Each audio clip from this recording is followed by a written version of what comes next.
تو پھر ہم نے اس پہ یقین کرنا ہے. یہ سچ ہے, یہ وحی ہے.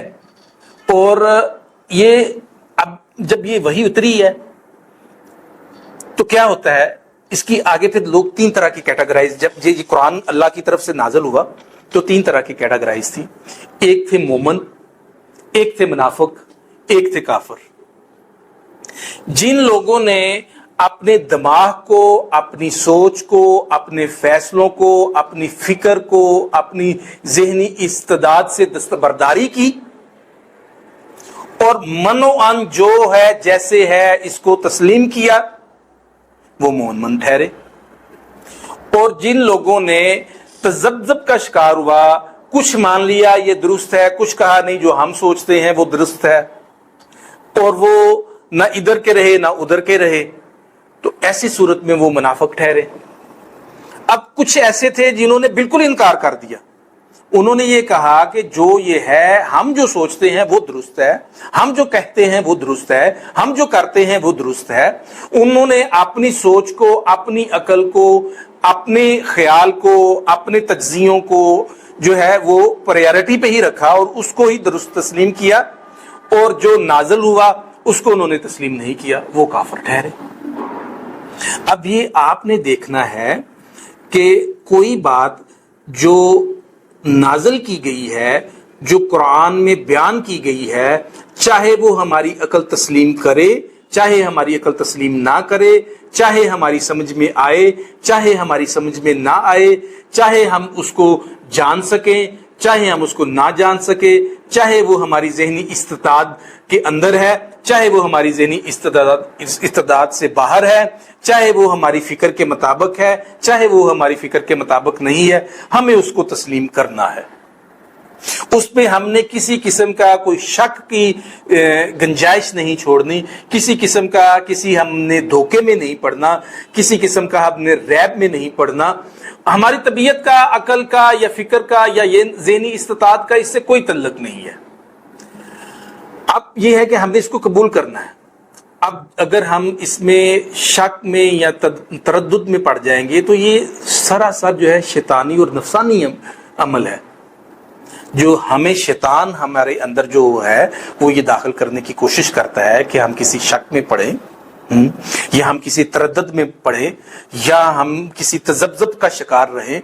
تو یہ سراسر جو ہے وہ شیطانی اور نفسانی عمل ہوگا. تو ہمیں اس سے بچنا ہے. یہاں پر پھر ہمیں پتہ چلے گا ایمان کیا ہے, نفاق کیا ہے, کفر کیا ہے. یہ تین حالتیں ہیں. تو ہمیں ایمان کی حالت میں آنا ہے, قرآن پر کما حق ہو عمل اور یقین کرنا ہے. جب ہم قرآن پر کما حق ہو عمل اور یقین کریں گے تو پھر ہمیں ہدایت تک رسائی ملے گی. اگر ہم قرآن پر عمل نہیں کریں گے اور اس پر یقین نہیں رکھیں گے تو ہمیں حق تک جو ہے وہ رسائی نہیں مل سکے گی. اگر آپ چاہتے ہیں کہ آپ کو حق کی سمجھائے, آپ کو سچ کی سمجھائے, آپ جو ہے انسانی عقل سے آگے کی چیز کو سمجھ سکیں, شعور, فہم, بصیرت جو ہے وہ آپ کی براڈن ہو جائے, حکمت کی روشنی آپ کو نصیب ہو جائے, تو ایسے میں پھر آپ کیا ہے کہ قرآن پہ ما حق ہو یقین رکھیں.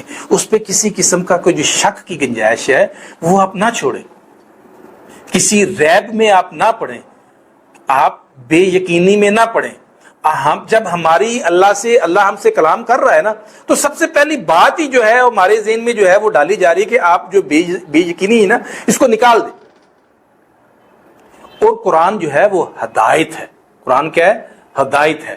ذالک الکتاب لا ریب فیہ ھدی للمتقین الذین یؤمنون بالغیب ویقیمون الصلاۃ ومما رزقناہم ینفقون والذین یؤمنون بما انزل الیک وما انزل من قبلک وبالآخرۃ ھم یوقنون. تو اب یہ کیا ہے؟ الذین یؤمنون بالغیب, غیب پر ایمان رکھنے والی بات ہے, یعنی یقین کی بات ہے. اب فی اس میں کیا ہے؟ ھدی للمتقین, ہدایت ہے متقیوں کے لیے.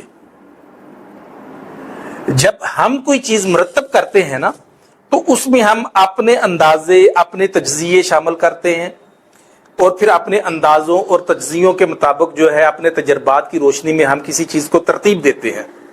کہ یہ ایسے ہوگا تو ایسے ہوگا، ایسے ہوگا تو ایسے ہوگا.